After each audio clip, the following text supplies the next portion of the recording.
Book Eighth, Chapter 1 of The Ambassadors by Henry James.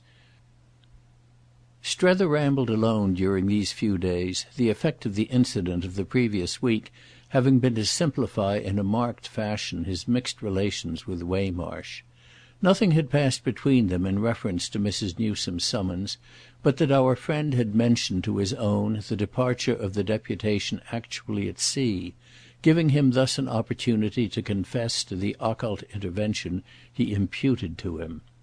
Waymarsh, however, in the event, confessed to nothing, and though this falsified in some degree Strether's forecast, the latter amusedly saw in it the same depth of good conscience out of which the dear man's impertinence had originally sprung. He was patient with the dear man now, and delighted to observe how unmistakably he had put on flesh. He felt his own holidays so successfully large and free that he was full of allowances and charities in respect to those cabined and confined. His instinct toward a spirit so strapped down as Waymarsh's was to walk round it on tiptoe for fear of waking it up to a sense of losses by this time irretrievable. It was all very funny, he knew, and but the difference, as he often said to himself, of Tweedledum and Tweedledee, an emancipation so purely comparative that it was like the advance of the doormat on the scraper. Yet the present crisis was happily to profit by it, and the pilgrim from Milrose to know himself more than ever in the right. Strether felt that when he heard of the approach of the Pococks, the impulse of pity quite sprang up in him beside the impulse of triumph. That was exactly why Waymarsh had looked at him with eyes in which the heat of justice was measured and shaded. He had looked very hard, as if affectionately sorry for the friend of 55, whose frivolity had had thus to be recorded, becoming, however, but obscurely sententious and leaving his companion to formulate a charge. It was in this general attitude that he had of late altogether taken refuge. With the drop of discussion they were solemnly, sadly superficial. Strether recognised in him the mere portentous ruination to which Miss Barrace had so good-humouredly described herself as assigning a corner of her salon. It was quite as if he knew his surreptitious step had been divined, and it was also as if he missed the chance to explain the purity of his motive. But this privation of relief should be precisely his small penance. It was not amiss for Strether that he should find himself to that degree uneasy. If he had been challenged or accused, rebuked for meddling or otherwise pulled up, he would probably have shown, on his own system, all the height of his consistency, all the depth of his good faith. Explicit resentment of his course would have made him take the floor, and the thump of his fist on the table would have affirmed him as consciously incorruptible. Had what now really prevailed with Strether been but a dread of that thump, a dread of wincing a little painfully at what it might invidiously demonstrate? However this might be, at any rate, one of the marks of the crisis was a studied lapse in Waymarsh of betrayed concern.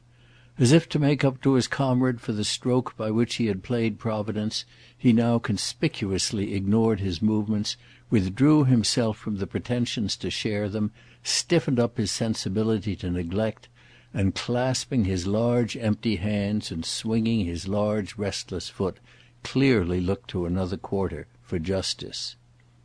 This made for independence on Strether's part, and he had in truth at no moment of his stay been so free to go and come. The early summer brushed the picture over and blurred everything but the near. It made a vast warm fragrant medium in which the elements floated together on the best of terms, in which rewards were immediate and reckonings postponed. Chad was out of town again, for the first time since his visitor's first view of him. He had explained this necessity, without detail, yet also without embarrassment. The circumstance was one of those which, in the young man's life, testified to the variety of his ties. Strether wasn't otherwise concerned with it than for its so testifying, a pleasant multitudinous image in which he took comfort. He took comfort, by the same stroke, in the swing of Chad's pendulum back from that other swing, the sharp jerk towards Woollett, so stayed by his own hand. He had the entertainment of thinking that if he had for that moment stopped the clock It was to promote the next minute this still livelier motion. He himself did what he hadn't done before. He took 2 or 3 times whole days off, irrespective of others, of 2 or 3 taken with Miss Gostrey, 2 or 3 taken with little Bilham. He went to Chartres and cultivated, before the front of the cathedral, a general easy beatitude. He went to Fontainebleau and imagined himself on the way to Italy. He went to Rouen with a little handbag and inordinately spent the night. One afternoon he did something quite different. Finding himself in the neighbourhood of a fine old house across the river, he passed under the great arch of its doorway and asked at the porter's lodge for Madame de Vionnet. He had already hovered more than once about that possibility, been aware of it, in the course of ostensible strolls, as lurking but round the corner. Only it had perversely happened, after his morning in Notre Dame, that his consistency, as he considered and intended it, had come back to him, whereby he had reflected that the encounter in question had been none of his making, clinging again intensely to the strength of his position, which was precisely that there was nothing in it for himself. From the moment he actively pursued the charming associate of his adventure, from that moment his position weakened, for he was then acting in an interested way. It was only within a few days that he had fixed himself a limit. He promised himself his consistency should end with Sarah's arrival. It was arguing correctly to feel the title to a free hand conferred on him by this event. If he wasn't to be let alone he should be merely a dupe to act with delicacy. If he wasn't to be trusted he could at least take his ease. If he was to be placed under control he gained leave to try what his position might agreeably give him. An ideal rigour would perhaps postpone the trial till after the Pococks had shown their spirit, and it was to an ideal rigour that he had quite promised himself to conform. Suddenly, however, on this particular day he felt a particular fear, under which everything collapsed. He knew abruptly that he was afraid of himself, and yet not in relation to the effect on his sensibilities of another hour of Madame de Vionnet. What he dreaded was the effect of a single hour of Sarah Pocock, as to whom he was visited in troubled nights with fantastic waking dreams. She loomed at him larger than life. She increased in volume as she drew nearer.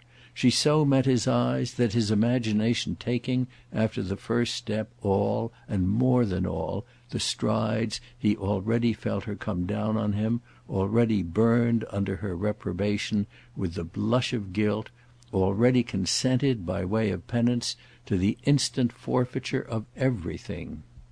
He saw himself, under her direction, recommitted to Woollett, as juvenile offenders are committed to reformatories.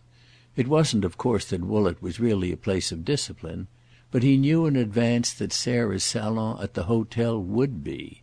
His danger, at any rate, in such moods of alarm, was some concession on this ground that would involve a sharp rupture with the actual. Therefore, if he waited to take leave of that actual, he might wholly miss his chance. It was represented with supreme vividness by Madame de Vionnet, and that is why, in a word, he waited no longer. He had seen in a flash that he must anticipate Mrs. Pocock. He was accordingly much disappointed on now learning from the portress that the lady of his quest was not in Paris. She had gone for some days to the country. There was nothing in this accident but what was natural. Yet it produced for poor Strether a drop of all confidence. It was suddenly as if he should never see her again, and as if, moreover, he had brought it on himself by not having been quite kind to her. It was the advantage of his having let his fancy lose itself for a little in the gloom that, as by reaction, the prospect began really to brighten from the moment the deputation from Woollett alighted on the platform of the station. They had come straight from Havre, having sailed from New York to that port, and having also, thanks to a happy voyage, made land with a promptitude that left Chad Newsome, who had meant to meet them at the dock, belated. He had received their telegram with the announcement of their immediate further advance just as he was taking the train for Havre, so that nothing had remained for him but to await them in Paris. He hastily picked up Strether, at the hotel, for this purpose, and he even, with easy pleasantry, suggested the attendance of Waymarsh as well; Waymarsh, at the moment his cab rattled up, being engaged, under Strether's contemplative range, in a grave perambulation of the familiar court. Waymarsh had learned from his companion, who had already had a note, delivered by hand, from Chad, that the Pococks were due, and had ambiguously, though, as always, impressively, glowered at him over the circumstance, carrying himself in a manner in which Strether was now expert enough to recognise his uncertainty, in the premises as to the best tone. The only tone he aimed at with confidence was a full tone, which was necessarily difficult in the absence of a full knowledge. The Pococks were a quantity as yet unmeasured, and as he had practically brought them over, so this witness had to that extent exposed himself. He wanted to feel right about it, but could only, at the best, for the time, feel vague. "I shall look to you, you know, immensely," our friend had said, "to help me with them," and he had been quite conscious of the effect of the remark, and of others of the same sort, on his comrade's sombre sensibility. He had insisted on the fact that Waymarsh would quite like Mrs. Pocock; one could be certain he would. He would be with her about everything, and she would also be with him, and Miss Barrace's nose, in short, would find itself out of joint. Strether had woven this web of cheerfulness while they waited in the court for Chad. He had sat smoking cigarettes to keep himself quiet, while, caged and leonine, his fellow traveller paced and turned before him. Chad Newsome was doubtless to be struck, when he arrived, with the sharpness of their opposition at this particular hour. He was to remember, as a part of it, how Waymarsh came with him and with Strether to the street, and stood there with a face half wistful and half rueful. They talked of him, the two others, as they drove, and Strether put Chad in possession of much of his own strained sense of things. He had already, a few days before, named to him the wire he was convinced their friend had pulled, a confidence that had made on the young man's part quite hugely for curiosity and diversion. The action of the matter, moreover, Strether could see, was to penetrate. He saw, that is, how Chad judged a system of influence in which Waymarsh had served as the determinant. An impression just now quickened again, with the whole bearing of such a fact on the youth's view of his relatives. As it came up between them that they might now take their friend for a feature of the control of these latter, now sought to be exerted from Woollett, Strether felt indeed how it would be stamped all over him, half an hour later, for Sarah Pocock's eyes, that he was as much on Chad's side as Waymarsh had probably described him. He was letting himself at present go. There was no denying it. It might be desperation, it might be confidence. He should offer himself to the arriving travellers, bristling with all the lucidity he had cultivated. He repeated to Chad what he had been saying in the court to Waymarsh, how there was no doubt whatever that his sister would find the latter a kindred spirit, no doubt of the alliance, based on an exchange of views, that the pair would successfully strike up. They would become as thick as thieves, which, moreover, was but a development of what Strether remembered to have said in one of his first discussions with his mate, struck as he had then already been, with the elements of affinity between that personage and Mrs. Newsome herself. I told him one day, when he had questioned me on your mother, that she was a person who, when he should know her, would rouse in him, I was sure, a special enthusiasm, and that hangs together with the conviction we now feel, the certitude that Mrs. Pocock will take him into her boat, for it's your mother's own boat that she's pulling." "Ah," said Chad, "mother's worth 50 of Sally." "1,000. But when you presently meet her, all the same you'll be meeting your mother's representative, just as I shall. I feel like the outgoing ambassador," said Strether, doing honour to his appointed successor.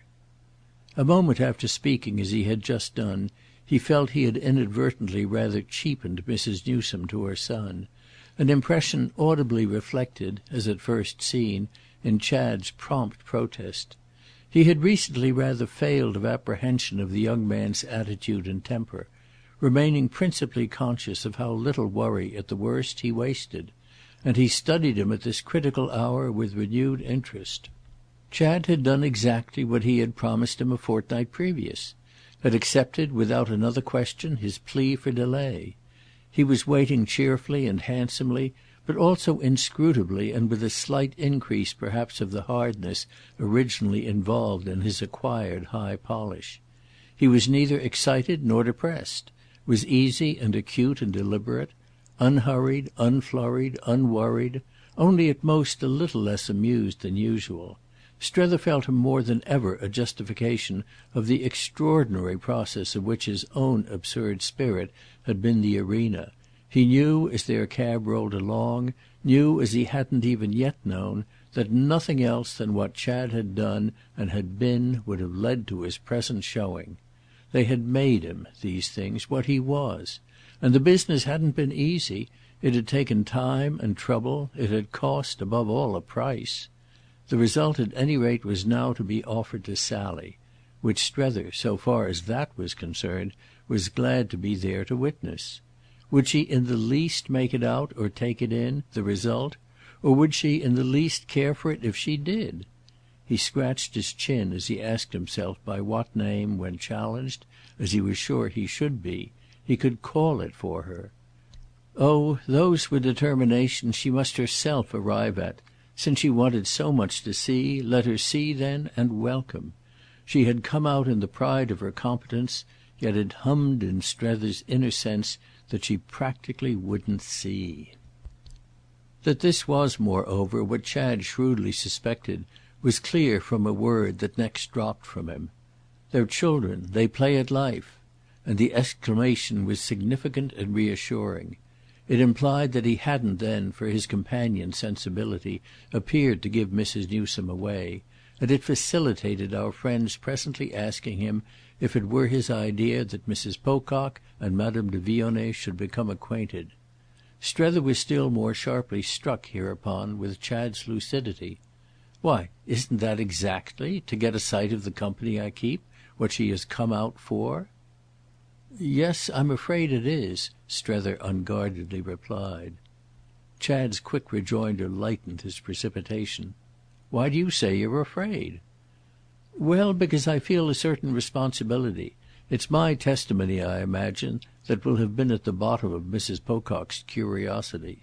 My letters, as I've supposed you to understand from the beginning, have spoken freely.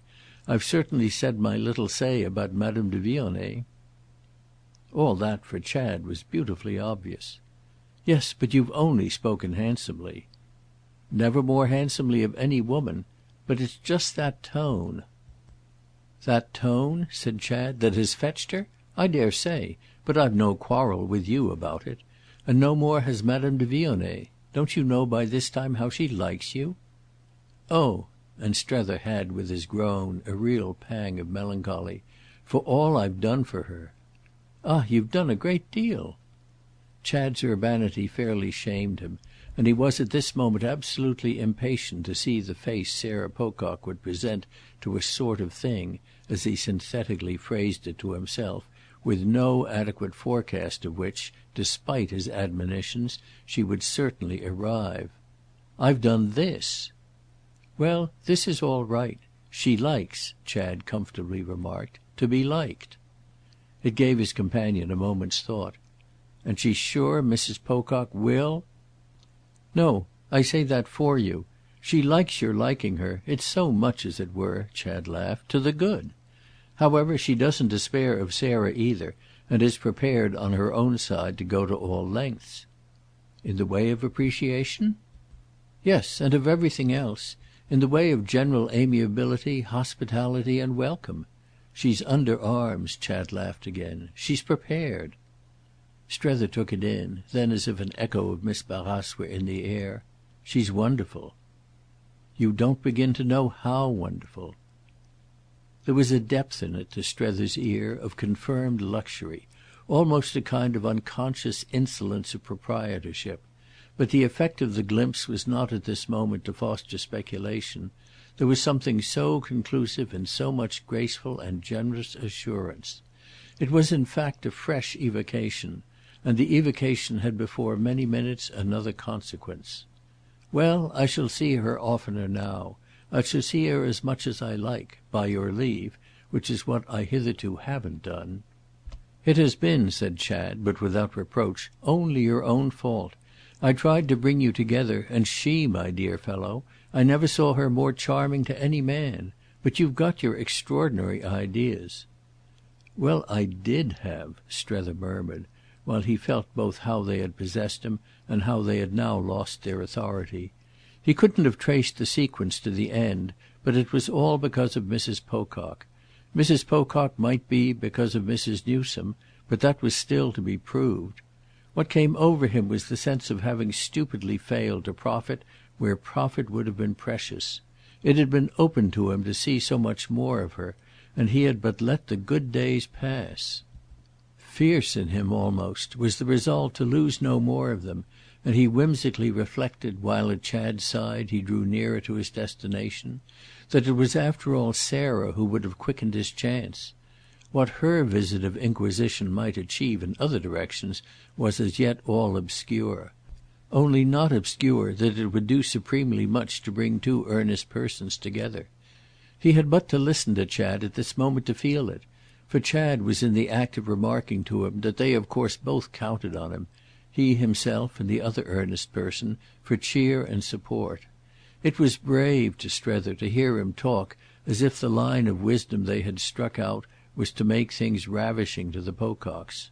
No, if Madame de Vionnet compassed that, compassed the ravishment of the Pococks, Madame de Vionnet would be prodigious. It would be a beautiful plan if it succeeded, and it all came to the question of Sarah's being really bribable. The precedent of his own case helped Strether perhaps but little to consider she might prove so, it being distinct that her character would rather make for every possible difference. This idea of his own bribability set him apart for himself, with the further mark in fact that his case was absolutely proved. He liked always, where Lambert Strether was concerned, to know the worst, and what he now seemed to know was not only that he was bribable, but that he had been effectually bribed. The only difficulty was that he couldn't quite have said with what. It was as if he had sold himself, but hadn't somehow got the cash. That, however, was what characteristically would happen to him. It would naturally be his kind of traffic. While he thought of these things he reminded Chad of the truth they mustn't lose sight of, the truth that, with all deference to her susceptibility to new interests, Sarah would have come out with a high, firm, definite purpose. "She hasn't come out, you know, to be bamboozled. We may all be ravishing. Nothing perhaps can be more easy for us. But she hasn't come out to be ravished. She has come out just simply to take you home." "Oh well, with her I'll go," said Chad good-humouredly. "I suppose you'll allow that." And then as for a minute Strether said nothing, "Or is your idea that when I've seen her I shan't want to go?" As this question, however, again left his friend silent, he presently went on. "My own idea at any rate is that they shall have, while they're here, the best sort of time." It was at this that Strether spoke. "Ah, there you are. I think if you really wanted to go—" "Well?" said Chad to bring it out. "Well, you wouldn't trouble about our good time. You wouldn't care what sort of a time we have." Chad could always take in the easiest way in the world any ingenious suggestion. "I see. But can I help it? I'm too decent." "Yes, you're too decent," Strether heavily sighed, and he felt for the moment as if it were the preposterous end of his mission. It ministered for the time to this temporary effect that Chad made no rejoinder, but he spoke again as they came in sight of the station. "Do you mean to introduce her to Miss Gostrey?" As to this Strether was ready. "No." "But haven't you told me they know about her?" "I think I've told you your mother knows." "And won't she have told Sally?" "That's one of the things I want to see." "And if you find she has—" "Will I then, you mean, bring them together?" "Yes," said Chad with his pleasant promptness, "to show her there's nothing in it." Strether hesitated. "I don't know that I care very much what she may think there's in it." "Not if it represents what mother thinks?" "Ah, what does your mother think?" there was in this some sound of bewilderment. But they were just driving up, and help of a sort might after all be quite at hand. "Isn't that, my dear man, what we're both just going to make out?" End of Book Eighth, Chapter 1.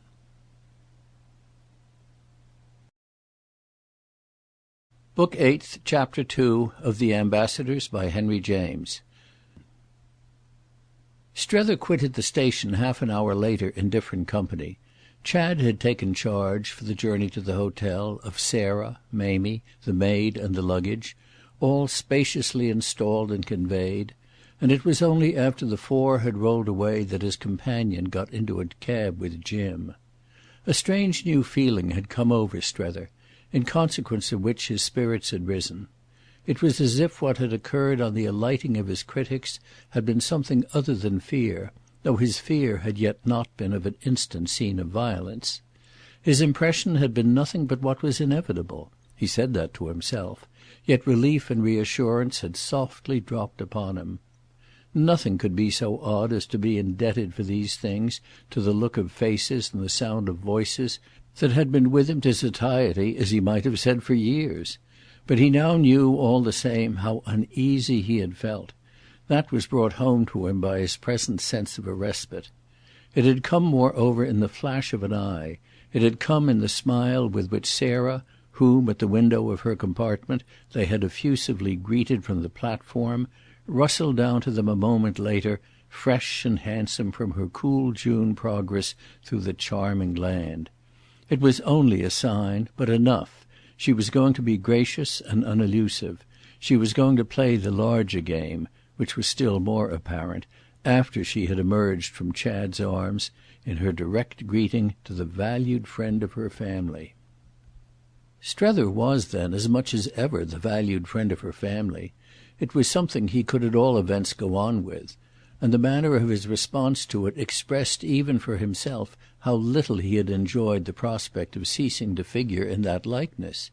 He had always seen Sarah gracious, had in fact rarely seen her shy or dry, her marked thin-lipped smile intense without brightness and as prompt to act as the scrape of a safety match, the protrusion of a rather remarkably long chin, which in her case represented invitation and urbanity, and not, as in most others, pugnacity and defiance, the penetration of her voice to a distance, the general encouragement and approval of her manner, were all elements with which intercourse had made him familiar, but which he noted today almost as if she had been a new acquaintance.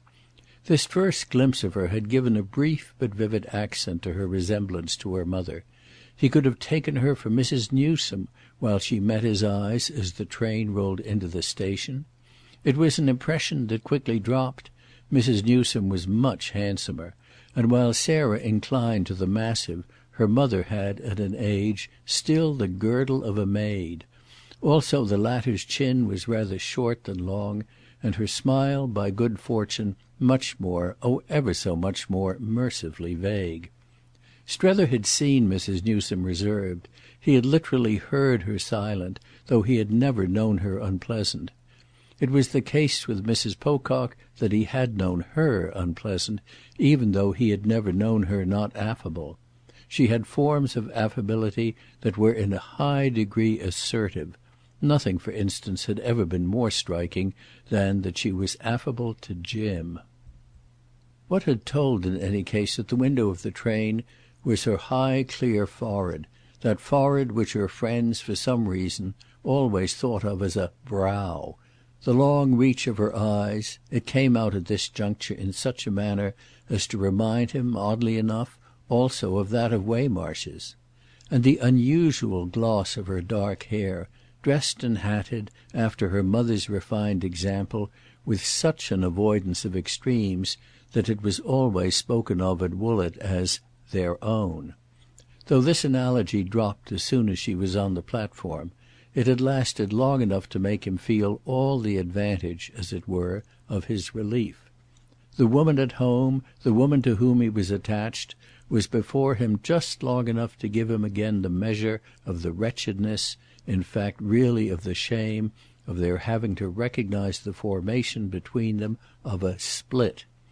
He had taken this measure in solitude and meditation, but the catastrophe, as Sarah steamed up, looked for its seconds unprecedentedly dreadful, or proved, more exactly, altogether unthinkable, so that his finding something free and familiar to respond to brought with it an instant renewal of his loyalty. He had suddenly sounded the whole depth, had gasped at what he might have lost. Well, he could now, for the quarter of an hour of their detention, hover about the travellers as soothingly as if their direct message to him was that he had lost nothing. He wasn't going to have Sarah write to her mother that night that he was in any way altered or strange.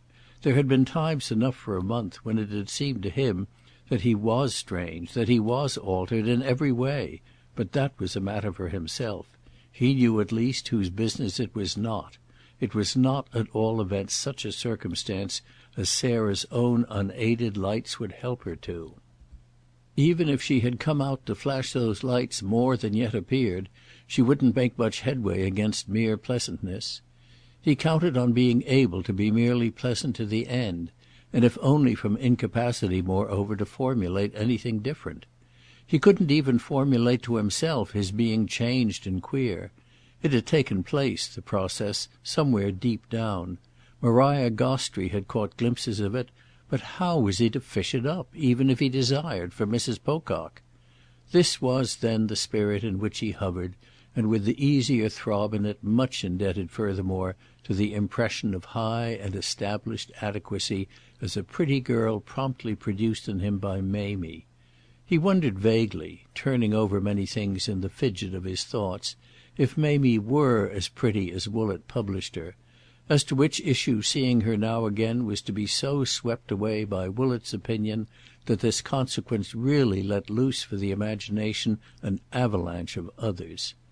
There were positively 5 minutes in which the last word seemed of necessity to abide with a Woollett represented by a Mamie. This was the sort of truth the place itself would feel. It would send her forth in confidence. It would point to her with triumph. It would take its stand on her with assurance. It would be conscious of no requirement she didn't meet, of no question she couldn't answer. Well, it was right, Strether slipped smoothly enough into the cheerfulness of saying.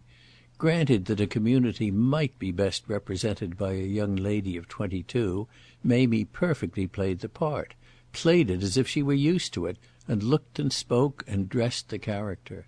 He wondered if she mightn't, in the high light of Paris, a cool, full studio light becoming yet treacherous, show as too conscious of these matters. But the next moment he felt satisfied that her consciousness was, after all, empty for its size, rather too simple than too mixed, and that the kind way with her would be not to take too many things out of it, but to put as many as possible in. She was robust and conveniently tall, just a trifle too bloodlessly fair perhaps, but with a pleasant public familiar radiance that affirmed her vitality. She might have been receiving for Woollett wherever she found herself, and there was something in her manner, her tone, her motion, her pretty blue eyes, her pretty perfect teeth, and her very small, too small nose, that immediately placed her, to the fancy, between the windows of a hot bright room in which voices were high, up at that end to which people were brought to be presented. They were there to congratulate, these images, and Strether's renewed vision on this hint completed the idea. What Mamie was like was the happy bride, the bride after the church and just before going away. She wasn't the mere maiden, and yet was only as much married as that quantity came to. She was in the brilliant, acclaimed festal stage. Well might it last her long.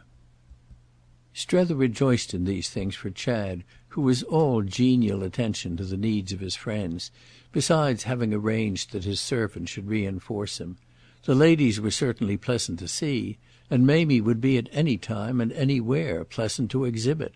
She would look extraordinarily like his young wife, the wife of a honeymoon, should he go about with her, but that was his own affair, or perhaps it was hers.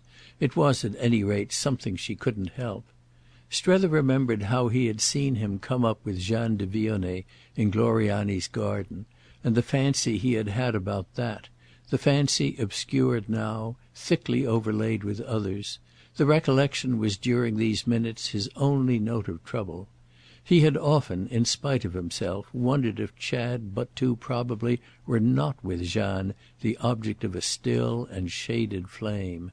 It was on the cards that the child might be tremulously in love, and this conviction now flickered up not a bit the less for his disliking to think of it, for its being, in a complicated situation, a complication the more, and for something indescribable in Mamie, something at all events straightway lent her by his own mind, something that gave her value, gave her intensity and purpose, as the symbol of an opposition. Little Jeanne wasn't really at all in question. How could she be?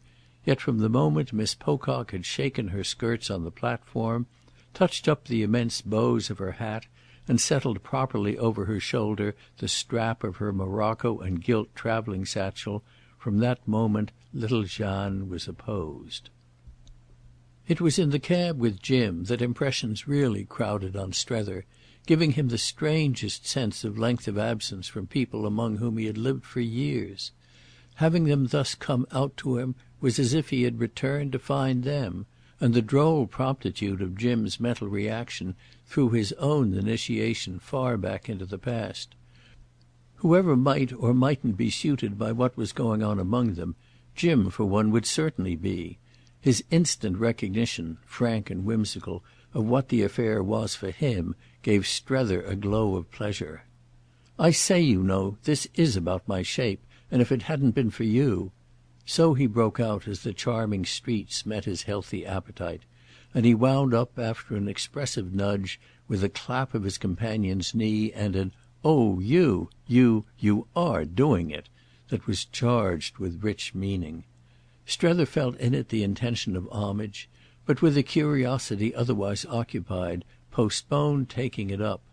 What he was asking himself, for the time, was how Sarah Pocock, in the opportunity already given her, had judged her brother, from whom he himself, as they finally, at the station, separated for their different conveyances, had had a look into which he could read more than one message. However Sarah was judging her brother, Chad's conclusion about his sister and about her husband and her husband's sister was at the least on the way not to fail of confidence. Strether felt the confidence, and that as the look between them was an exchange, what he himself gave back was relatively vague. This comparison of notes, however, could wait. Everything struck him as depending on the effect produced by Chad. Neither Sarah nor Mamie had in any way, at the station, where they had had, after all, ample time, broken out about it, which, to make up for this, was what our friend had expected of Jim as soon as they should find themselves together. It was queer to him that he had that noiseless brush with Chad, an ironic intelligence with this youth on the subject of his relatives, an intelligence carried on under their nose and, as might be said, at their expense. Such a matter marked again for him strongly the number of stages he had come, albeit that if the number seemed greater the time taken for the final one was but the turn of a hand. He had before this had many moments of wondering if he himself weren't perhaps changed even as Chad was changed. Only what in Chad was conspicuous improvement? Well, he had no name ready for the working, in his own organism, of his own more timid dose. He should have to see first what this action would amount to. And for his occult passage with the young man, after all, the directness of it had no greater oddity than the fact that the young man's way with the three travellers should have been so happy a manifestation. Strether liked him for it, on the spot, as he hadn't yet liked him. It affected him while it lasted as he might have been affected by some light, pleasant, perfect work of art. To that degree that he wondered if they were really worthy of it, took it in and did it justice. To that degree that it would have been scarce a miracle if, there in the luggage-room while they waited for their things, Sarah had pulled his sleeve and drawn him aside. "You're right. We haven't quite known what you mean, mother and I, but now we see. Chad's magnificent. What can one want more? if this is the kind of thing on which they might, as it were, have embraced and begun to work together. Ah, how much as it was for all her bridling brightness, which was merely general and noticed nothing, would they work together? Strether knew that he was unreasonable. He set it down to his being nervous. People couldn't notice everything and speak of everything in a quarter of an hour. Possibly, no doubt also, he made too much of Chad's display. Yet none the less, when at the end of 5 minutes, in the cab, Jim Pocock had said nothing either, hadn't said, that is, what Strether wanted, though he had said much else, it all suddenly bounced back to their being either stupid or wilful. It was more probably on the whole the former, so that would be the drawback of the bridling brightness. Yes, they would bridle and be bright. They would make the best of what was before them, but their observation would fail. It would be beyond them. They simply wouldn't understand. Of what use would it be then that they had come, if they weren't to be intelligent up to that point? Unless indeed he himself were utterly deluded and extravagant? Was he, on this question of Chad's improvement, fantastic and away from the truth? Did he live in a false world, a world that had grown simply to suit him, and was his present slight irritation, in the face now of Jim's silence in particular, but the alarm of the vain thing menaced by the touch of the real? Was this contribution of the real possibly the mission of the Pococks? Had they come to make the work of observation, as he had practised observation, crack and crumble, and to reduce Chad to the plain terms in which honest minds could deal with him? Had they come, in short, to be sane where Strether was destined to feel that he himself had only been silly? He glanced at such a contingency, but it failed to hold him long when once he had reflected that he would have been silly in this case with Maria Gostrey and little Bilham, with Madame de Vionnet and little Jeanne, with Lambert Strether in fine, and above all with Chad Newsome himself. Wouldn't it be found to have made more for reality to be silly with these persons than sane with Sarah and Jim? Jim, in fact, he presently made up his mind, was individually out of it. Jim didn't care. Jim hadn't come out either for Chad or for him. Jim, in short, left the moral side to Sally, and indeed simply availed himself now, for the sense of recreation, of the fact that he left almost everything to Sally. He was nothing compared to Sally, and not so much by reason of Sally's temper and will as by that of her more developed type and greater acquaintance with the world. He quite frankly and serenely confessed, as he sat there with Strether, that he felt his type hang far in the rear of his wife's, and still further, if possible, in the rear of his sister's. Their types, he well knew, were recognised and acclaimed, whereas the most a leading Woollett business man could hope to achieve socially, and for that matter industrially, was a certain freedom to play into this general glamour. The impression he made on our friend was another of the things that marked our friend's road. It was a strange impression, especially as so soon produced. Strether had received it, he judged, all in the 20 minutes. It struck him at least as but in a minor degree the work of the long Woollett years. Pocock was normally and consentingly, though not quite wittingly, out of the question. It was despite his being normal. It was despite his being cheerful. It was despite his being a leading Woollett business man. And the determination of his fate left him thus perfectly usual, as everything else about it was clearly, to his sense, not less so. He seemed to say that there was a whole side of life on which the perfectly usual was, for leading Woollett business men, to be out of the question. He made no more of it than that, and Strether, so far as Jim was concerned, desired to make no more. Only Strether's imagination, as always, worked, and he asked himself if this side of life were not somehow connected, for those who figured on it, with the fact of marriage. Would his relation to it, had he married 10 years before, have become now the same as Pocock's? Might it even become the same should he marry in a few months? Should he ever know himself as much out of the question for Mrs. Newsome as Jim knew himself, in a dim way, for Mrs. Jim? To turn his eyes in that direction was to be personally reassured. He was different from Pocock. He had affirmed himself differently, and was held, after all, in higher esteem. What none the less came home to him, however, at this hour, was that the society over there, that of which Sarah and Mamie, and in a more eminent way Mrs. Newsome herself, were specimens, was essentially a society of women, and that poor Jim wasn't in it. He himself, Lambert Strether, was as yet in some degree, which was an odd situation for a man, but it kept coming back to him in a whimsical way that he should perhaps find his marriage had cost him his place. This occasion indeed, whatever that fancy represented, was not a time of sensible exclusion for Jim, who was in a state of manifest response to the charm of his adventure. Small and fat and constantly facetious, straw-coloured and destitute of marks, he would have been practically indistinguishable hadn't his constant preference for light grey clothes, for white hats, for very big cigars and very little stories done what it could for his identity. There were signs in him, though none of them plaintive, of always paying for the others, and the principal one perhaps was just this failure of type. It was with this that he paid, rather than with fatigue or waste, and also doubtless a little with the effort of humour, never irrelevant to the conditions, to the relations, with which he was acquainted. He gurgled his joy as they rolled through the happy streets. He declared that his trip was a regular windfall, and that he wasn't there, he was eager to remark, to hang back from anything. He didn't know quite what Sally had come for, but he had come for a good time.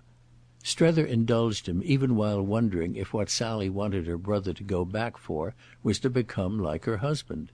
He trusted that a good time was to be, out and out, the programme for all of them, and he assented liberally to Jim's proposal that, disencumbered and irresponsible—his things were in the omnibus with those of the others—they should take a further turn round before going to the hotel. It wasn't for him to tackle Chad, it was Sally's job, and as it would be like her, he felt, to open fire on the spot, it wouldn't be amiss of them to hold off and give her time. Strether, on his side, only asked to give her time, so he jogged with his companion along boulevards and avenues, trying to extract from meagre materials some forecast of his catastrophe. He was quick enough to see that Jim Pocock declined judgment, had hovered quite round the outer edge of discussion and anxiety, leaving all analysis of their question to the ladies alone, and now only feeling his way toward some small droll cynicism. It broke out afresh, the cynicism, it had already shown a flicker, in a but slightly deferred, "Well, hanged if I would if I were he." "You mean you wouldn't in Chad's place?" "Give up this to go back and boss the advertising?" Poor Jim, with his arms folded and his little legs out in the open fiacre, drank in the sparkling Paris noon and carried his eyes from one side of their vista to the other. "Why, I want to come right out and live here myself. And I want to live while I am here too. I feel with you—oh, you've been grand, old man, and I've twigged—that it ain't right to worry Chad. I don't mean to persecute him. I couldn't in conscience. It's thanks to you at any rate that I'm here, and I'm sure I'm much obliged. You're a lovely pair." There were things in this speech that Strether let pass for the time. "Don't you then think it important the advertising should be thoroughly taken in hand? Chad will be, so far as capacity is concerned," he went on, "the man to do it." "Where did he get his capacity?" Jim asked. "Over here?" "He didn't get it over here, and the wonderful thing is that over here he hasn't inevitably lost it. He has a natural turn for business, an extraordinary head. He comes by that," Strether explained, "honestly enough. He's in that respect his father's son, and also, for she's wonderful in her way too, his mother's. He has other tastes and other tendencies, but Mrs. Newsome and your wife are quite right about his having that. He's very remarkable." "Well, I guess he is," Jim Pocock comfortably sighed. "But if you've believed so in his making us hum, why have you so prolonged the discussion? Don't you know that we've been quite anxious about you?" These questions were not informed with earnestness, but Strether saw he must none the less make a choice and take a line. "Because, you see, I've greatly liked it. I've liked my Paris. I dare say I've liked it too much." "Oh, you old wretch!" Jim gaily exclaimed. "But nothing's concluded," Strether went on. "The case is more complex than it looks from Woollett." "Oh, well, it looks bad enough from Woollett," Jim declared. "Even after all I've written?" Jim bethought himself. "Isn't it what you've written that has made Mrs. Newsome pack us off? That at least, and Chad's not turning up?" Strether made a reflection of his own. "I see. That she should do something was no doubt inevitable, and your wife has therefore of course come out to act." "Oh yes," Jim concurred, "to act. But Sally comes out to act, you know," he lucidly added, "every time she leaves the house. She never comes out but she does act. She's acting moreover now for her mother, and that fixes the scale." Then he wound up, opening all his senses to it, with a renewed embrace of pleasant Paris. "We haven't all the same at Woollett got anything like this." Strether continued to consider. "I'm bound to say for you all that you strike me as having arrived in a very mild and reasonable frame of mind. You don't show your claws. I felt just now in Mrs. Pocock no symptom of that. She isn't fierce," he went on. "I'm such a nervous idiot that I thought she might be." "Oh, don't you know her well enough," Pocock asked, "to have noticed that she never gives herself away, any more than her mother ever does? They ain't fierce, either of them. They let you come quite close. They wear their fur the smooth side out, the warm side in. Do you know what they are?" Jim pursued as he looked about him, giving the question, as Strether felt, but half his care.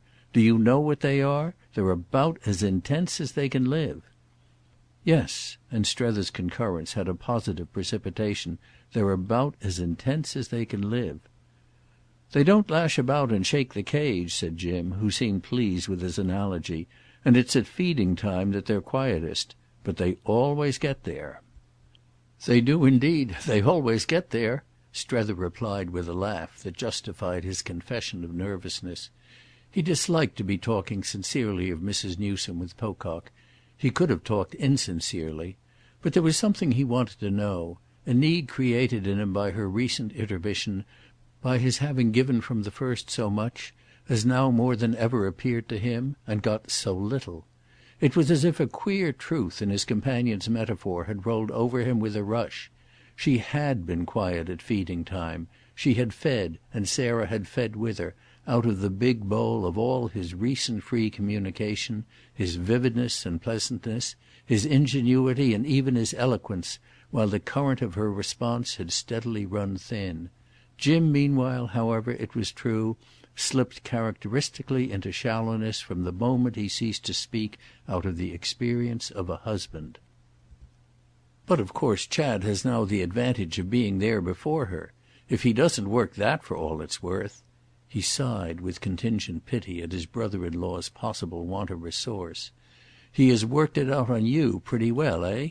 And he asked the next moment if there were anything new at the Varieties, which he pronounced in the American manner. They talked about the Varieties, Strether confessing to a knowledge which produced again on Pocock's part a play of innuendo as vague as a nursery rhyme, yet as aggressive as an elbow in his side. And they finished their drive under the protection of easy themes. Strether waited to the end, but still in vain, for any show that Jim had seen Chad as different, and he could scarce have explained the discouragement he drew from the absence of this testimony. It was what he had taken his own stand on, so far as he had taken a stand, and if they were all only going to see nothing, he had only wasted his time. He gave his friend till the very last moment, till they had come into sight of the hotel, and when poor Pocock only continued cheerful and envious and funny, he fairly grew to dislike him, to feel him extravagantly common. If they were all going to see nothing, Strether knew, as this came back to him, that he was also letting Pocock represent for him what Mrs. Newsome wouldn't see. He went on disliking, in the light of Jim's commonness, to talk to him about that lady, yet just before the cab pulled up he knew the extent of his desire for the real word from Woollett. "Has Mrs. Newsome at all given way?" "Given way?" Jim echoed it with the practical derision of his sense of a long past. "Under the strain, I mean, of hope deferred, of disappointment repeated and thereby intensified." "Oh, is she prostrate, you mean?" He had his categories in hand. "Why, yes, she's prostrate, just as Sally is. But they're never so lively, you know, as when they're prostrate." "Ah, Sarah's prostrate?" Strether vaguely murmured. "It's when they're prostrate that they most sit up." "And Mrs. Newsome's sitting up?" "All night, my boy, for you." And Jim fetched him, with a vulgar little guffaw, a thrust that gave real relief to the picture. But he had got what he wanted. He felt on the spot that this was the real word from Woollett. "So don't you go home," Jim added while he alighted and while his friend, letting him profusely pay the cabman, sat on in a momentary muse. Strether wondered if that were the real word too. End of Book 8th, Chapter 2.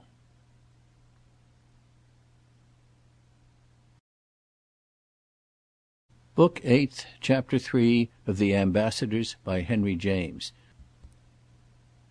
As the door of Mrs. Pocock's salon was pushed open for him the next day, well before noon, he was reached by a voice with a charming sound that made him just falter before crossing the threshold. Madame de Vionnet was already on the field, and this gave the drama a quicker pace than he felt it as yet, though his suspense had increased, in the power of any act of his own to do. He had spent the previous evening with all his old friends together, yet he would still have described himself as quite in the dark in respect to a forecast of their influence on his situation. It was strange now, none the less, that in the light of this unexpected note of her presence he felt Madame de Vionnet a part of that situation as she hadn't even yet been. She was alone, he found himself assuming, with Sarah, and there was a bearing in that, somehow beyond his control, on his personal fate. Yet she was only saying something quite easy and independent, the thing she had come, as a good friend of Chad's, on purpose to say. "There isn't anything at all? I should be so delighted." It was clear enough, when they were there before him, how she had been received. He saw this, as Sarah got up to greet him, from something fairly hectic in Sarah's face.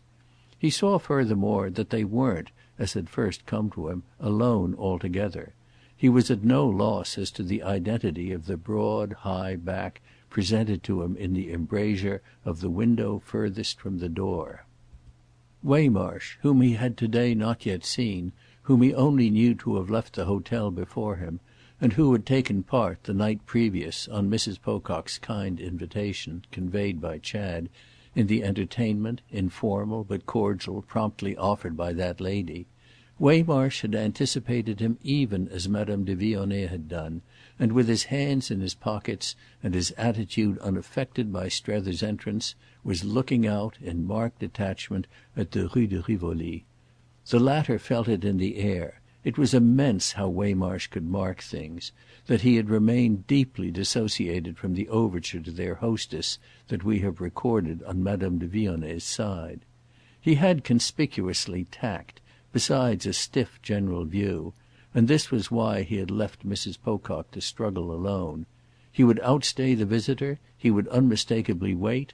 To what had he been doomed for months past but waiting? Therefore she was to feel that she had him in reserve. What support she drew from this was still to be seen, for although Sarah was vividly bright, she had given herself up for the moment to an ambiguous flushed formalism. She had had to reckon more quickly than she expected, but it concerned her first of all to signify that she was not to be taken unawares. Strether arrived precisely in time for her showing it. "Oh you're too good, but I don't think I feel quite helpless. I have my brother and these American friends. And then you know I've been to Paris. I know Paris," said Sally Pocock in a tone that breathed a certain chill on Strether's heart. "Ah, but a woman in this tiresome place where everything's always changing, a woman of good will," Madame de Vionnet threw off, "can always help a woman. I'm sure you know, but we know perhaps different things." She too, visibly, wished to make no mistake, but it was a fear of a different order and more kept out of sight. She smiled in welcome at Strether, she greeted him more familiarly than Mrs. Pocock, she put out her hand to him without moving from her place, and it came to him in the course of a minute and in the oddest way that, yes, positively, she was giving him over to ruin. She was all kindness and ease, but she couldn't help so giving him. She was exquisite, and her being just as she was poured for Sarah a sudden rush of meaning into his own equivocations. How could she know how she was hurting him? She wanted to show as simple and humble, in the degree compatible with operative charm, but it was just this that seemed to put him on her side. She struck him as dressed, as arranged, as prepared infinitely to conciliate, with the very poetry of good taste in her view of the conditions of her early call. She was ready to advise about dressmakers and shops. She held herself wholly at the disposition of Chad's family. Strether noticed her card on the table, her coronet and her comtesse, and the imagination was sharp in him of certain private adjustments in Sarah's mind. She had never, he was sure, sat with the comtesse before, and such was the specimen of that class he had been keeping to play on her. She had crossed the sea very particularly for a look at her, but he read in Madame de Vionnet's own eyes that this curiosity hadn't been so successfully met as that she herself would now have more than ever need of him. She looked much as she had looked to him that morning at Notre Dame. He noted in fact the suggestive sameness of her discreet and delicate dress. It seemed to speak, perhaps a little prematurely or too finely, of the sense which she would help Mrs. Pocock with the shops. The way that lady took her in, moreover, added depth to his impression of what Miss Gostrey, by their common wisdom, had escaped. He winced as he saw himself, but for that timely prudence, ushering in Maria as a guide and an example. There was, however, a touch of relief for him in his glimpse, so far as he had got it, of Sarah's line. She knew Paris. Madame de Vionnet had, for that matter, lightly taken this up. "Ah, then you've a turn for that, an affinity that belongs to your family.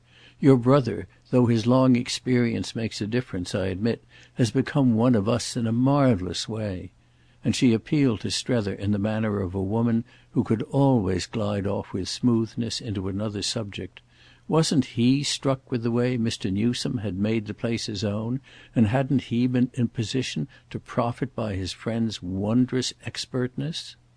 Strether felt the bravery, at least, of her presenting herself so promptly to sound that note, and yet asked himself what other note, after all, she could strike from the moment she presented herself at all.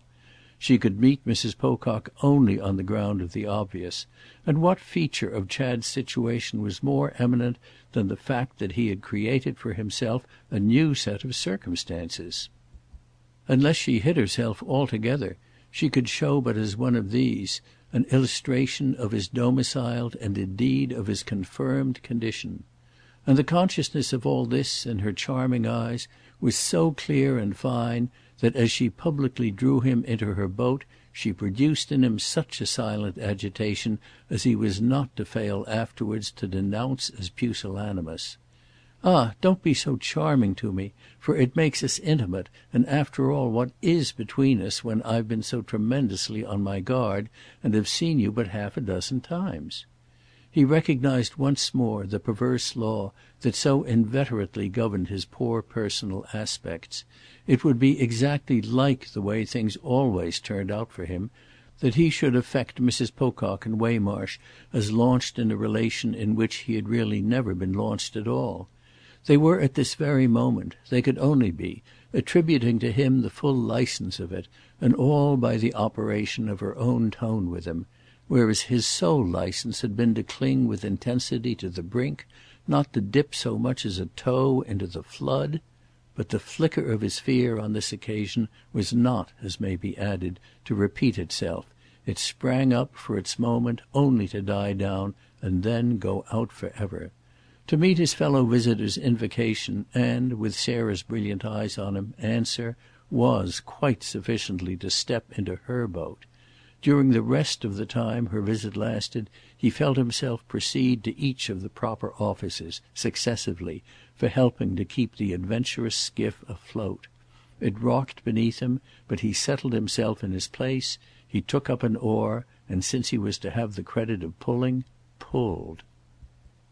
"That will make it all the pleasanter if it so happens that we do meet," Madame de Vionnet had further observed, in reference to Mrs. Pocock's mention of her initiated state, and she had immediately added that, after all, her hostess couldn't be in need with the good offices of Mr. Strether so close at hand.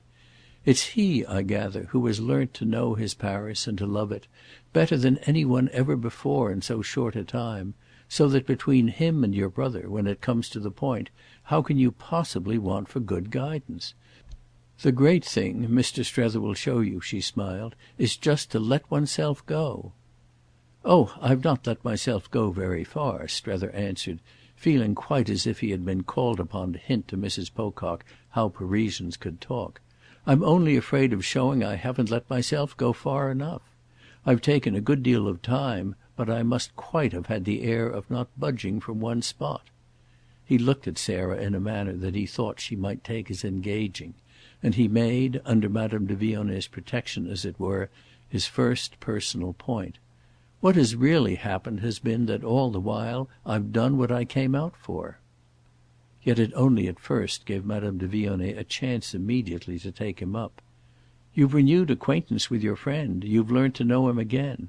She spoke with such cheerful helpfulness that they might, in a common cause, have been calling together and pledged to mutual aid. Waymarsh, at this, as if he had been in question, straightway turned from the window. "Oh yes, Countess, he has renewed acquaintance with me, and he has, I guess, learned something about me, though I don't know how much he has liked it. It's for Strether himself to say whether he has felt it justifies his course." "Oh but you," said the Countess gaily, "are not in the least what he came out for. Is he really, Strether? And I hadn't you at all in my mind. I was thinking of Mr. Newsome, of whom we think so much and with whom, precisely, Mrs. Pocock has given herself the opportunity to take up threads. What a pleasure for you both," Madame de Vionnet, with her eyes on Sarah, bravely continued. Mrs. Pocock met her handsomely, but Strether quickly saw she meant to accept no version of her movements or plans from any other lips. She required no patronage and no support, which were but other names for a false position. She would show in her own way what she chose to show, and this she expressed with a dry glitter that recalled to him a fine Woollett winter morning. "I've never wanted for opportunities to see my brother. We've many things to think of at home, and great responsibilities and occupations, and our home's not an impossible place. We've plenty of reasons," Sarah continued a little piercingly, "for everything we do." And in short she wouldn't give herself the least little scrap away. But she added as one who was always bland and who could afford a concession, "I've come because—well, because we do come." "Ah then, fortunately," Madame de Vionnet breathed it to the air. 5 minutes later they were on their feet for her to take leave, standing together in an affability that had succeeded in surviving a further exchange of remarks, only with the emphasised appearance on Waymarsh's part of a tendency to revert, in a ruminating manner and as with an instinctive or a precautionary lightening of his tread, to an open window and his point of vantage. The glazed and gilded room, all red damask, ormolu, mirrors, clocks, looked south, and the shutters were bowed upon the summer morning, but the Tuileries garden and what was beyond it, over which the whole place hung, were things visible through gaps, so that the far-spreading presence of Paris came up in coolness, dimness and invitation, in the twinkle of gilt-tipped palings, the crunch of gravel, the click of hoofs, the crack of whips, things that suggested some parade of the circus. "I think it's probable," said Mrs. Pocock, "that I shall have the opportunity of going to my brother's. I've no doubt it's very pleasant indeed." She spoke as to Strether, but her face was turned with an intensity of brightness to Madame de Vionnet, and there was a moment during which, while she thus fronted her, our friend expected to hear her add, "I'm much obliged to you, I'm sure, for inviting me there." He guessed that for 5 seconds those words were on the point of coming. He heard them as clearly as if they had been spoken, but then he presently knew that they had just failed. Knew it by a glance, quick and fine, from Madame de Vionnet, which told him that she too had felt them in the air, but that the point had luckily not been made in any manner requiring notice. This left her free to reply only to what had been said. "That the Boulevard Malesherbes may be common ground for us offers me the best prospect I see for the pleasure of meeting you again." "Oh, I shall come to see you, since you've been so good," and Mrs. Pocock looked her invader well in the eyes. The flush in Sarah's cheeks had by this time settled to a small, definite, crimson spot that was not without its own bravery. She held her head a good deal up, and it came to Strether that of the two, at this moment, she was the one who most carried out the idea of a countess. He quite took in, however, that she would really return her visitor's civility. She wouldn't report again at Woollett without at least so much producible history as that in her pocket. "I want extremely to be able to show you my little daughter," Madame de Vionnet went on, "and I should have brought her with me if I hadn't wished first to ask your leave. I was in hopes I should perhaps find Miss Pocock, of whose being with you I've heard from Mr. Newsome, and whose acquaintance I should so much like my child to make. If I have the pleasure of seeing her, and you do permit it, I shall venture to ask her to be kind to Jeanne. Mr. Strether will tell you"—she beautifully kept it up—"that my poor girl is gentle and good and rather lonely. They've made friends, he and she, ever so happily, and he doesn't, I believe, think ill of her. As for Jeanne herself, he has had the same success with her that I know he has had here wherever he has turned." She seemed to ask him for permission to say these things, or seemed rather to take it, softly and happily, with the ease of intimacy, for granted; and he had quite the consciousness now that not to meet her at any point more than halfway would be odiously, basely to abandon her. Yes, he was with her, and, opposed even in this covert, this semi-safe fashion to those who were not, he felt strangely and confusedly, but excitedly, inspiringly, how much and how far. It was as if he had positively waited in suspense for something from her that would let him in deeper, so that he might show her how he could take it. And what did in fact come as she drew out a little her farewell served sufficiently the purpose. "As his success is a matter that I'm sure he'll never mention for himself, I feel, you see, the less scruple—which it's very good of me to say, you know, by the way," she added as she addressed herself to him, "considering how little direct advantage I've gained from your triumphs with me." "When does one ever see you? I wait at home and I languish. You'll have rendered me the service, Mrs. Pocock, at least," she wound up, "of giving me one of my much too rare glimpses of this gentleman." "I certainly should be sorry to deprive you of anything that seems so much, as you describe it, your natural due. Mr. Strether and I are very old friends," Sarah allowed, "but the privilege of his society isn't a thing I shall quarrel about with any one." "And yet, dear Sarah," he freely broke in, "I feel, when I hear you say that you don't quite do justice to the important truth of the extent to which, as you're also mine, I'm your natural due. I should like much better," he laughed, "to see you fight for me." She met him, Mrs. Pocock, on this, with an arrest of speech, with a certain breathlessness, as he immediately fancied, on the score of a freedom for which she wasn't quite prepared. It had flared up, for all the harm he had intended by it, because, confoundedly, he didn't want any more to be afraid about her than he wanted to be afraid about Madame de Vionnet. He had never, naturally, called her anything but Sarah at home, and though he had perhaps never quite so markedly invoked her as his "dear," that was somehow partly because no occasion had hitherto laid so effective a trap for it. But something admonished him now that it was too late, unless indeed it were possibly too early, and that he at any rate shouldn't have pleased Mrs. Pocock the more by it. "Well, Mr. Strether," she murmured with vagueness, yet with sharpness, while her crimson spot burned a trifle brighter, and he was aware that this must be for the present the limit of her response. Madame de Vionnet had already, however, come to his aid, and Waymarsh, as if for further participation, moved again back to them. It was true that the aid rendered by Madame de Vionnet was questionable. It was a sign that, for all one might confess to with her, and for all she might complain of not enjoying, she could still insidiously show how much of the material of conversation had accumulated between them. The real truth is, you know, that you sacrifice one without mercy to dear old Maria. She leaves no room in your life for anybody else. Do you know," she inquired of Mrs. Pocock, "about dear old Maria? The worst is that Miss Gostrey is really a wonderful woman." "Oh yes, indeed," Strether answered for her. "Mrs. Pocock knows about Miss Gostrey. Your mother, Sarah, must have told you about her. Your mother knows everything," he sturdily pursued. "And I cordially admit," he added with his conscious gaiety of courage, "that she's as wonderful a woman as you like." "Ah, it isn't I who 'like,' dear Mr. Strether, anything to do with the matter," Sarah Pocock promptly protested, "and I'm by no means sure I have, from my mother or any one else, a notion of whom you're talking about." "Well, he won't let you see her, you know," Madame de Vionnet sympathetically threw in. "He never lets me, old friends as we are, I mean as I am with Maria. He reserves her for his best hours, keeps her consummately to himself, only gives us others the crumbs of the feast."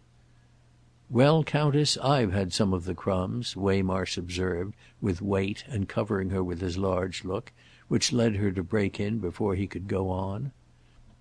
"Comment donc? He shares her with you?" she exclaimed in droll stupefaction.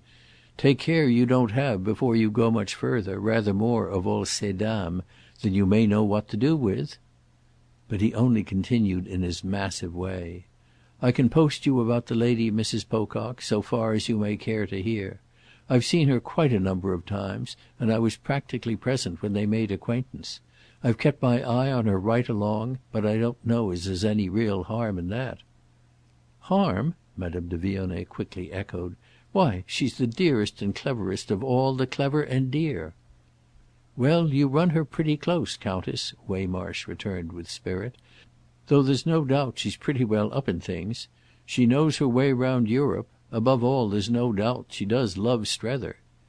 "Ah, but we all do that. We all love Strether. It isn't a merit," their fellow visitor laughed, keeping to her idea with a good conscience at which our friend was aware that he marvelled, though he trusted also for it, as he met her exquisitely expressive eyes, to some later light. The prime effect of her tone, however, and it was a truth which his own eyes gave back to her in sad ironic play, could only be to make him feel that, to say such things to a man in public, a woman must practically think of him as 90 years old. He had turned awkwardly, responsively red, he knew, at her mention of Maria Gostrey. Sarah Pocock's presence, the particular quality of it, had made this inevitable, and then he had grown still redder in proportion as he hated to have shown anything at all. He felt indeed that he was showing much as, uncomfortably and almost in pain, he offered up his redness to Waymarsh, who strangely enough seemed now to be looking at him with a certain explanatory yearning. Something deep, something built on their old relation, passed in this complexity between them. He got the side wind of loyalty that stood behind all actual queer questions. Waymarsh's dry bare humour, as it gave itself to be taken, gloomed out to demand justice. "Well, if you talk of Miss Barrace I've my chance too," it appeared stiffly to nod, and it granted that it was giving him away, but struggled to add that it did so only to save him. The sombre glow stared it at him till it fairly sounded out. "To save you, poor old man, to save you in spite of yourself." Yet it was somehow just this communication that showed him to himself as more than ever lost. Still another result of it was to put before him as never yet that between his comrade and the interest represented by Sarah there was already a basis. Beyond all question now, yes, Waymarsh had been in occult relation with Mrs. Newsome. Out it all came in the very effort of his face. "Yes, you're feeling my hand," he as good as proclaimed it, "but only because this at least I shall have got out of the damned old world, that I shall have picked up the pieces into which it has caused you to crumble." It was as if, in short, after an instant, Strether had not only had it from him, but had recognised that so far as this went, the instant had cleared the air. Our friend understood and approved; he had the sense that they wouldn't otherwise speak of it. This would be all, and it would mark in himself a kind of intelligent generosity. It was with grim Sarah then, Sarah grim for all her grace, that Waymarsh had begun at 10 o'clock in the morning to save him. Well, if he could, poor dear man, with his big bleak kindness. The upshot of which crowded reception was that Strether, on his own side, still showed no more than he absolutely had to. He showed the least possible by saying to Mrs. Pocock after an interval much briefer than our glance at the picture reflected in him, "Oh, it's as true as they please. There's no Miss Gostrey for any one but me. Not the least little peep. I keep her to myself." "Well, it's very good of you to notify me," Sarah replied without looking at him, and thrown for a moment by this discrimination, as the direction of her eyes showed, upon a dimly desperate little community with Madame de Vionnet. "But I hope I shan't miss her too much." Madame de Vionnet instantly rallied. "And you know, though it might occur to one, it isn't in the least that he's ashamed of her. She's really, in a way, extremely good-looking." "Ah, but extremely," Strether laughed, while he wondered at the odd part he found thus imposed on him. It continued to be so by every touch from Madame de Vionnet. "Well, as I say, you know, I wish you would keep me a little more to yourself. Couldn't you name some day for me, some hour, and better soon than late? I'll be at home whenever it best suits you. There, I can't say fairer." Strether thought a moment while Waymarsh and Mrs. Pocock affected him as standing attentive. "I did lately call on you, last week, while Chad was out of town." "Yes, and I was away, as it happened too. You choose your moments well. But don't wait for my next absence, for I shan't make another," Madame de Vionnet declared, "while Mrs. Pocock's here." "That vow needn't keep you long, fortunately," Sarah observed with reasserted suavity. "I shall be at present but a short time in Paris. I have my plans for other countries. I meet a number of charming friends," and her voice seemed to caress that description of these persons. "Ah then," her visitor cheerfully replied, "all the more reason. To-morrow, for instance, or the next day?" she continued to Strether. "Tuesday would do for me beautifully." "Tuesday then with pleasure." "And at 5:30? Or at 6?" It was ridiculous, but Mrs. Pocock and Waymarsh struck him as fairly waiting for his answer.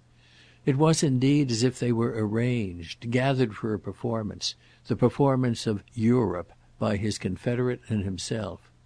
Well, the performance could only go on. "Say 5:45. 5:45. Good." And now at last Madame de Vionnet must leave them, though it carried for herself the performance a little further. "I did hope so much also to see Miss Pocock. Mayn't I still?" Sarah hesitated, but she rose equal. "She'll return your visit with me. She's at present out with Mr. Pocock and my brother." "I see. Of course Mr. Newsome has everything to show them. He has told me so much about her. My great desire's to give my daughter the opportunity of making her acquaintance. I'm always on the lookout for such chances for her. If I didn't bring her to-day it was only to make sure first that you'd let me."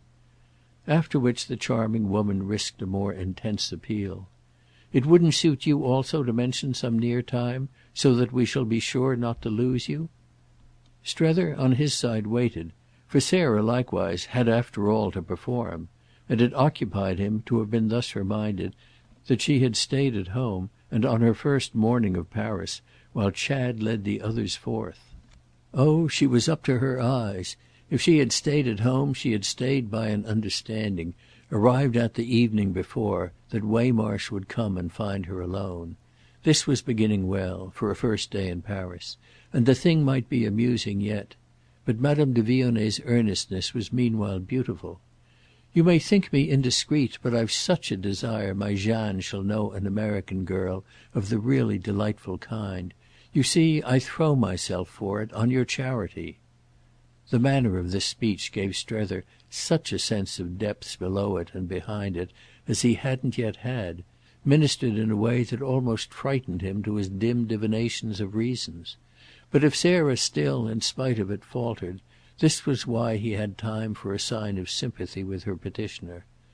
"Let me say then, dear lady, to back your plea, that Miss Mamie is of the most delightful kind of all. is charming among the charming."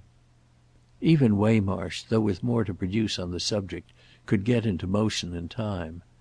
"Yes, Countess, the American girl's a thing that your country must at least allow ours the privilege to say we can show you. But her full beauty is only for those who know how to make use of her." "Ah then," smiled Madame de Vionnet, "that's exactly what I want to do. I'm sure she has much to teach us." It was wonderful, but what was scarce less so was that Strether found himself, by the quick effect of it, moved another way. "Oh that may be. But don't speak of your own exquisite daughter, you know, as if she weren't pure perfection. I at least won't take that from you. Mademoiselle de Vionnet," he explained with considerable form to Mrs. Pocock, "is pure perfection. Mademoiselle de Vionnet is exquisite." It had been perhaps a little portentous, but "Ah?" Sarah simply glittered. Waymarsh himself, for that matter, apparently recognised, in respect to the facts, the need of a larger justice, and he had with it an inclination to Sarah. "Miss Jane's strikingly handsome, in the regular French style."